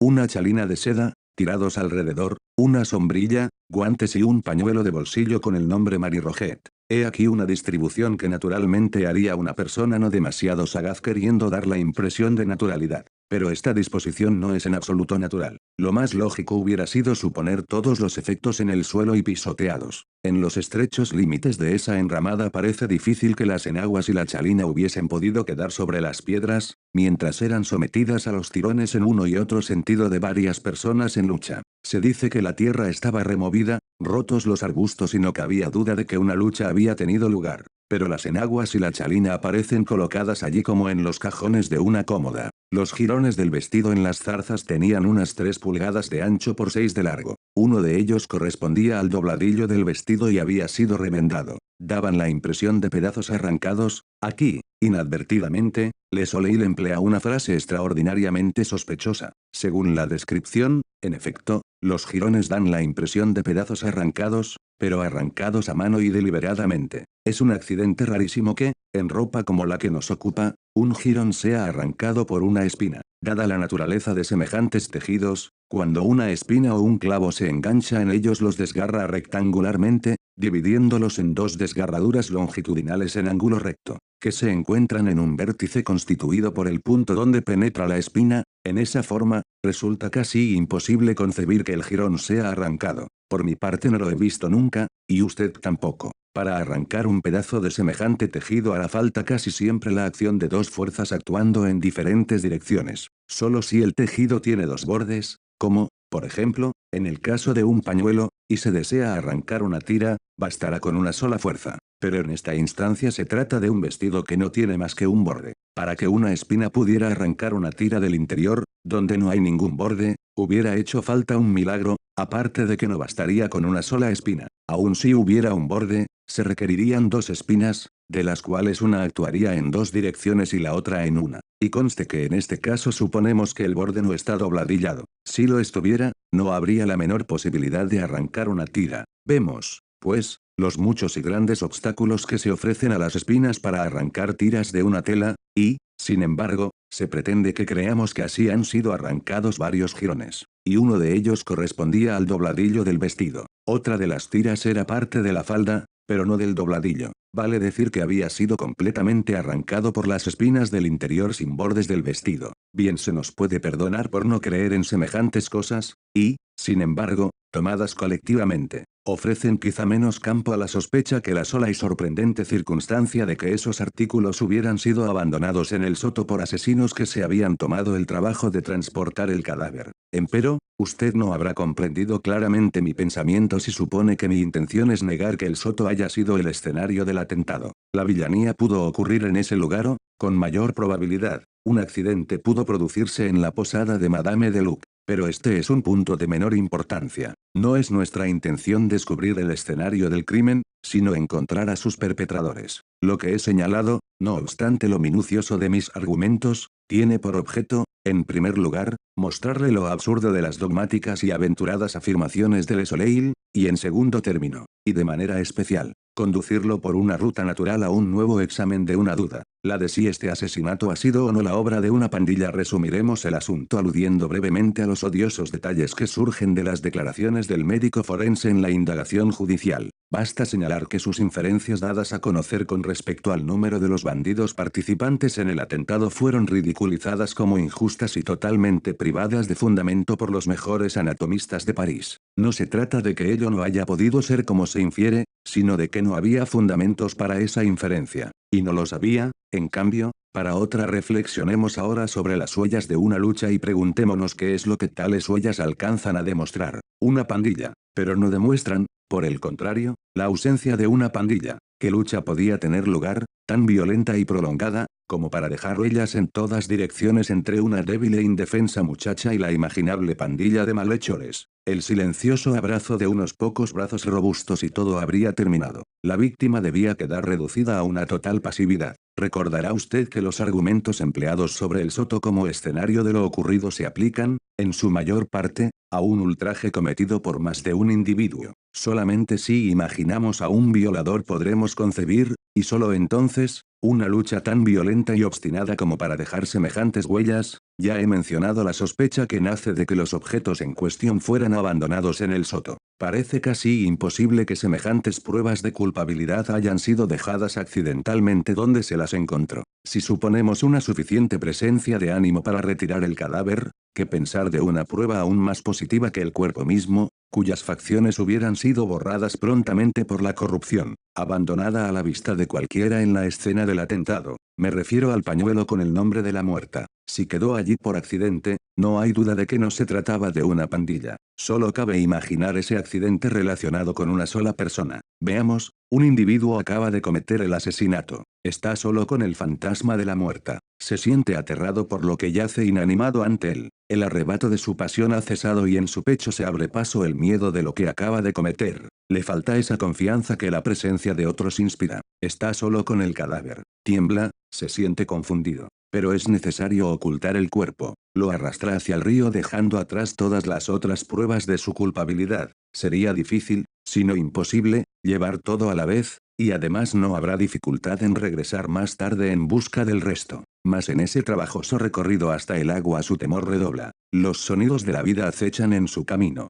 10 veces oye o cree oír los pasos de un observador. Hasta las mismas luces de la ciudad lo espantan. Con todo, después de largas y frecuentes pausas, llenas de terrible ansiedad, llega a la orilla del río y hace desaparecer su espantosa carga quizá con ayuda de un bote. Pero ahora, ¿qué tesoros tiene el mundo? ¿Qué amenazas de venganza para impulsar al solitario asesino a recorrer una vez más el trabajoso y arriesgado camino hasta el soto, donde quedan los espeluznantes recuerdos de lo sucedido? No, no volverá, sean cuales fueren las consecuencias. Aun si quisiera, no podría volver. Su único pensamiento es el de escapar inmediatamente. Da la espalda para siempre a esos terribles bosques y huye como de una maldición. Pasaría lo mismo con una banda, su número les habría inspirado recíproca confianza, en el caso de que ésta falte alguna vez en el pecho de un criminal empedernido, y una pandilla solo podemos suponerla formada por individuos de esa laya. Su número, pues, hubiera impedido el incontrolable y alocado temor que, según imagino, debió de paralizar a un hombre solo. Si podemos presumir un descuido por parte de uno, dos o tres, sin duda el cuarto hubiera pensado en ello. No habrían dejado huella alguna a sus espaldas, ya que su número les permitía llevarse todo de una sola vez. No había ninguna necesidad de volver. Considere ahora el hecho de que en el vestido que llevaba el cadáver al ser encontrado, una tira de un pie de ancho había sido arrancada del vestido, desde el ruedo de la falda hasta la cintura. Aparecía arrollada 3 veces en la cintura y asegurada mediante una especie de ligadura en la espalda. Esto se hizo con evidente intención de obtener un asa mediante la cual transportar el cuerpo. Pero, en caso de tratarse de varios hombres, ¿habrían recurrido a eso? Para 3 o 4 de ellos, los miembros del cadáver proporcionaban no solo suficiente asidero, sino el mejor posible. El sistema empleado corresponde a un solo individuo, y esto nos lleva al hecho de que entre el soto y el río se descubrió que los vallados habían sido derribados y la tierra mostraba señales de que se había arrastrado una pesada carga. ¿Cree usted que varios individuos se hubieran impuesto la superflua tarea de derribar un vallado para arrastrar un cuerpo que podía ser pasado por encima en un momento? ¿Cree usted que varios hombres hubieran arrastrado un cuerpo al punto de dejar evidentes huellas? Aquí corresponde referirse a una observación de Leconmerciel, que en cierta medida ya he comentado antes. Un trozo de una de las enaguas de la infortunada muchacha dice, de 2 pies de largo por 1 de ancho, le fue aplicado bajo el mentón y atado detrás de la cabeza, probablemente para ahogar sus gritos. Los individuos que hicieron esto no tenían pañuelos en el bolsillo, ya he hecho notar que un verdadero pillastre no carece nunca de pañuelo. Pero no me refiero ahora a eso, que dicha atadura no fue empleada por falta de pañuelo y para los fines que supone Leconmerciel, lo demuestra el hallazgo del pañuelo en el lugar del hecho, y que su finalidad no era la de ahogar sus gritos. Surge de que se haya empleado esa atadura en vez de algo que hubiera sido mucho más adecuado. Pero los términos de los testimonios aluden a la tira en cuestión diciendo que apareció alrededor del cuello, pero no apretada, aunque había sido asegurada con un nudo firmísimo. Estos términos son bastante vagos, pero difieren completamente de los de Leconmerciel. La tira tenía 18 pulgadas de ancho y, por lo tanto, aunque fuera de muselina, constituía una banda muy fuerte si se la doblaba sobre sí misma longitudinalmente. Así fue como se la encontró. Mi deducción es la siguiente: el asesino solitario, después de llevar alzado el cuerpo durante un trecho, sea desde el soto u otra parte, ayudándose con la tira arrollada a la cintura, notó que el peso resultaba excesivo para sus fuerzas. Resolvió entonces arrastrar su carga, y la investigación demuestra que, en efecto, el cuerpo fue arrastrado. A tal fin, era necesario atar una especie de cuerda a una de las extremidades. El mejor lugar era el cuello, ya que la cabeza impediría que se zafara. En este punto, El asesino debió pensar en la tira que circundaba la cintura de la víctima. Hubiera querido usarla, pero se le planteaba el inconveniente de que estaba arrollada al cadáver, sujeta por una atadura,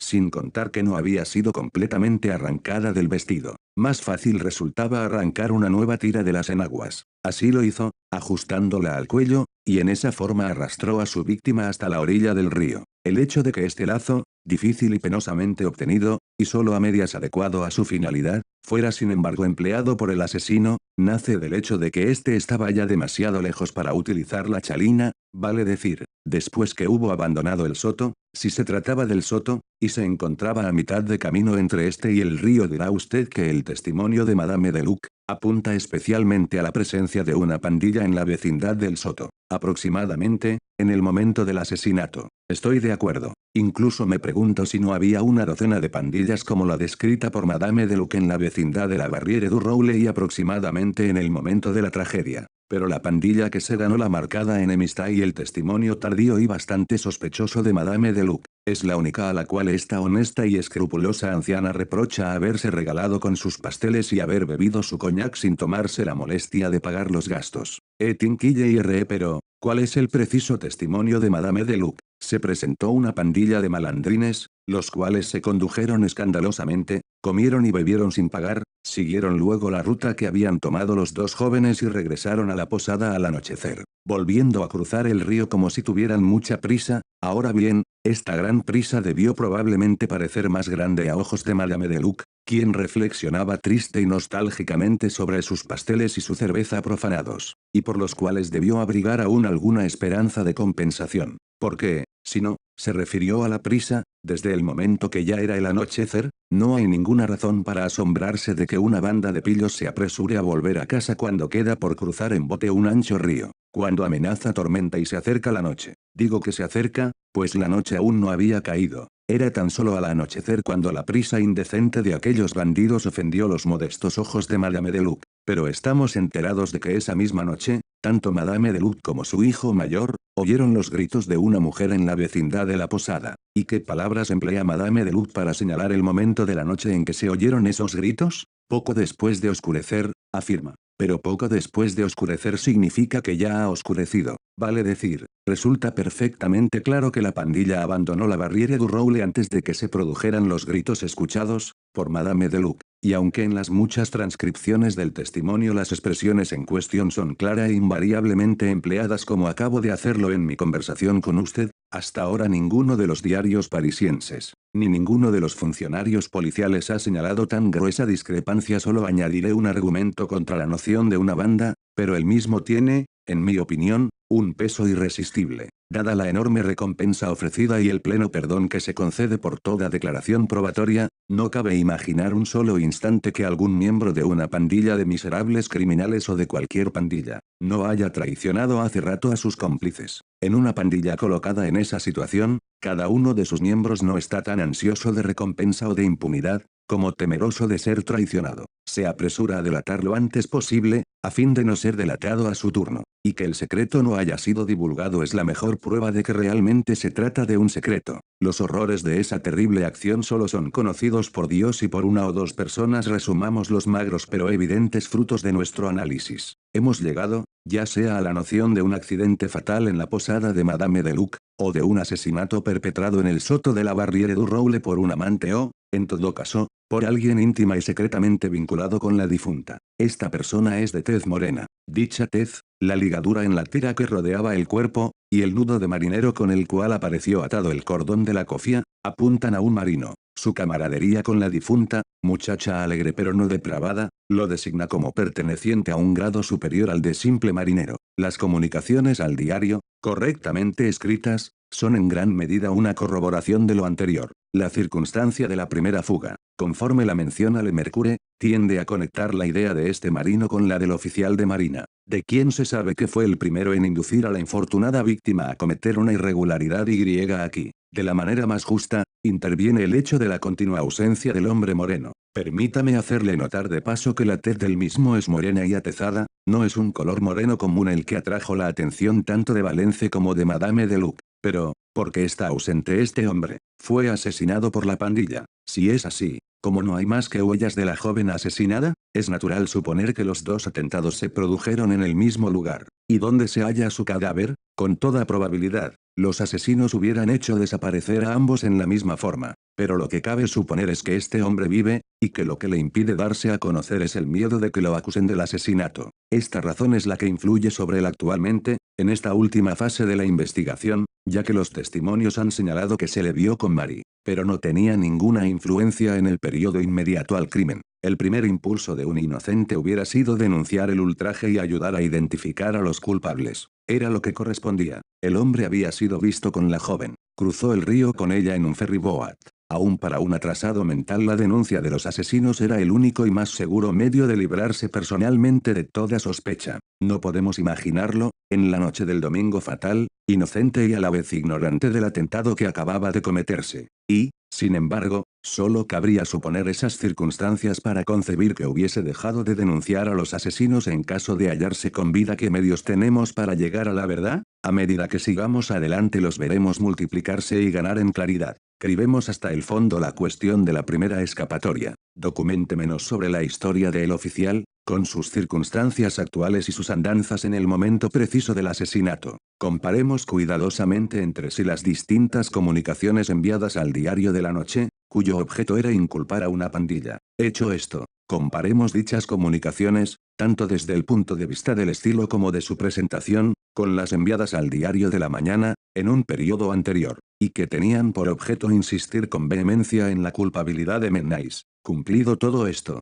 comparemos el total de esas comunicaciones con papeles escritos de puño y letra por el susodicho oficial. Tratemos de asegurarnos, mediante repetidos interrogatorios a Madame de Luc y a sus hijos, así como a Valence, el conductor del ómnibus, de más detalles sobre la apariencia personal del hombre de la tez morena. Hábilmente dirigidas, estas indagaciones no dejarán de extraer informaciones sobre estos puntos particulares, o sobre otros, que incluso los interrogados pueden no saber que están en condiciones de proporcionar. Y sigamos entonces la huella del bote recogido por el lanchero en la mañana del lunes 23 de junio, bote que fue retirado, sin el timón, del depósito de lanchas, a escondidas del empleado de turno y en un momento anterior al descubrimiento del cadáver. Con la debida precaución y perseverancia daremos infaliblemente con ese bote, pues no solo el lanchero que lo encontró puede identificarlo, sino que tenemos su timón. El gobernalle de un bote de vela no hubiera sido abandonado fácilmente, si se tratara de alguien que no tenía nada que reprocharse. Y aquí haré un paréntesis para insinuar un detalle. El hallazgo del bote a la deriva no fue anunciado en el momento. Conducido discretamente al depósito de lanchas, fue retirado con la misma discreción. Pero su propietario o usuario, como pudo saber, en la mañana del martes y sin ayuda de ningún anuncio, dónde se hallaba el bote, salvo que supongamos que está vinculado de alguna manera con la marina, y que esa vinculación personal y permanente le permitía enterarse de sus menores novedades, de sus mínimas noticias locales al hablar del asesino solitario, que arrastra a su víctima hasta la costa. He sugerido ya la posibilidad de que hubiera hecho uso de un bote. Podemos sostener ahora que Mary Roget fue echada al agua desde un bote, lo cual me parece lógico, ya que no cabía confiar el cadáver a las aguas poco profundas de la costa. Las peculiares marcas de la espalda y hombros de la víctima apuntan a las cuadernas del fondo de un bote. También corrobora esta idea el que el cadáver fuera encontrado sin un peso atado como lastre. De haber sido echado al agua en la costa, le hubieran agregado algún peso. Cabe suponer que la falta del mismo se debió a un descuido del asesino, que olvidó llevarlo consigo al alejarse río adentro. En el momento de lanzar el cuerpo al agua debió de advertir su olvido, pero no tenía nada a mano para remediarlo. Debió de preferir cualquier riesgo antes que regresar a aquella terrible playa. Luego, libre de su fúnebre carga, el asesino se apresuró a regresar a la ciudad. Allí, en algún muelle mal iluminado, saltó a tierra. En cuanto al bote, ¿lo amarraría allí mismo? Debió de proceder con demasiada prisa para pensar en tal cosa. Además, de amarrarlo, hubiera sentido que dejaba a sus espaldas pruebas contra sí mismo. Su reacción natural debió de ser la de alejar lo más posible todo lo que guardara alguna relación con el crimen. No solo quería huir de aquel muelle, sino que no permitiría que el bote quedara allí. Seguramente lo lanzó a la deriva. Pero sigamos adelante con nuestras suposiciones. A la mañana siguiente, el miserable se siente presa del más inexpresable horror al enterarse de que el bote ha sido recogido y llevado a un lugar que él frecuenta diariamente, un lugar donde quizás sus obligaciones lo hacen acudir de continuo. A la noche siguiente, sin atreverse a pedir el timón, se apodera del bote. Ahora bien, ¿Dónde está ese bote sin gobernalle? Descubrirlo debe constituir uno de nuestros primeros propósitos. De la luz que emane de ese descubrimiento comenzará a nacer el día de nuestro triunfo. Con una rapidez que nos sorprenderá, el bote va a guiarnos hasta aquel que lo utilizó en la medianoche del domingo fatal. Una corroboración seguirá otra y el asesino será identificado, por razones que no especificaremos, pero que resultarán obvias a muchos lectores. Nos hemos tomado la libertad de omitir la parte del manuscrito confiado a nuestras manos donde se detalla el seguimiento de la apenas perceptible pista lograda por Dupin. Solo nos parece conveniente dejar constancia, en resumen, de que los resultados previstos fueron alcanzados, y que el prefecto cumplió fielmente, aunque sin muchas ganas, los términos de su convenio con el Chevalier. El artículo del señor Poe concluye con las siguientes palabras: los directores, se comprenderá que hablo de coincidencias y nada más. Lo que he dicho sobre este punto debe bastar. No hay fe en mi corazón sobre lo preternatural. Que la naturaleza y su Dios son dos, nadie capaz de pensarlo negará. Que el segundo, creando la primera, puede controlarla y modificarla a su voluntad, es asimismo incuestionable. Digo a su voluntad porque se trata de una cuestión de voluntad y no, como el extravío de la lógica supone, de poder. No se trata de que la deidad no pueda modificar sus leyes, sino que la insultamos al suponer una posible necesidad de modificación. En sus orígenes, esas leyes fueron planeadas para abrazar todas las contingencias que podrían presentarse en el futuro. Con Dios, todo es ahora. Repito, pues, que solo hablo de estas cosas como de coincidencias. Más aún, en lo que he relatado se verá que entre el destino de la infortunada Mary Cecilia Rogers, hasta donde dicho destino es conocido, y el de una tal Mary Rogette, hasta un momento dado de su historia, existió un paralelo de tan extraordinaria exactitud que frente a él la razón se siente confundida. He dicho que esto se verá, pero no se suponga por un solo instante que, al continuar con la triste narración referente a Mary desde la época mencionada, y seguir hasta su desenlace el misterio que rodeó su muerte, abrigo la encubierta intención de insinuar que el paralelo continúa, o sugerir que las medidas adoptadas en París para el descubrimiento del asesino de una grisette, o cualquier medida fundada en raciocinios similares, producirían en el otro caso resultados equivalentes. Preciso es tener en cuenta, refiriéndonos a la última parte de la suposición, que la más nimia variación en los hechos de los dos casos podría dar motivo a los más grandes errores al hacer tomar a ambas series de eventos distintas direcciones. Lo mismo que, en aritmética, un error que en sí mismo es insignificante, por mera multiplicación en los distintos pasos de un proceso llega a producir un resultado enormemente alejado de la verdad. Con respecto a la primera parte de las suposiciones, no debemos olvidar que el cálculo de probabilidades al cual me referí antes prohíbe toda idea de la prolongación del paralelismo, y lo hace con una fuerza y decisión proporcionales a la medida en que dicho paralelo se ha mostrado hasta entonces exacto y acertado. Es esta una de esas proposiciones anómalas que, reclamando en apariencia un pensar diferente del pensar matemático, solo puede ser plenamente abarcada por una mente matemática. Nada más difícil, por ejemplo, que convencer al lector corriente de que el hecho de que el 6 haya sido echado 2 veces por un jugador de dados, basta para apostar que no volverá a salir en la tercera tentativa. El intelecto rechaza casi siempre toda sugestión en este sentido. No se acepta que dos tiros ya efectuados, y que pertenecen por completo al pasado, puedan influir sobre un tiro que solo existe en el futuro. Las probabilidades de echar 2 seises parecen exactamente las mismas que en cualquier otro momento, vale decir que solo están sometidas a la influencia de todos los otros tiros que pueden producirse en el juego de dados. Esta reflexión parece tan obvia que las tentativas de contradecirla son casi siempre recibidas con una sonrisa despectiva antes que con atención respetuosa. No pretendo exponer aquí, dentro de los límites de este trabajo, el craso error involucrado en esa actitud. Para los que entienden de filosofía, no necesita explicación, baste decir que forma parte de una infinita serie de engaños que surgen en la senda de la razón, por culpa de su tendencia a buscar la verdad en el detalle.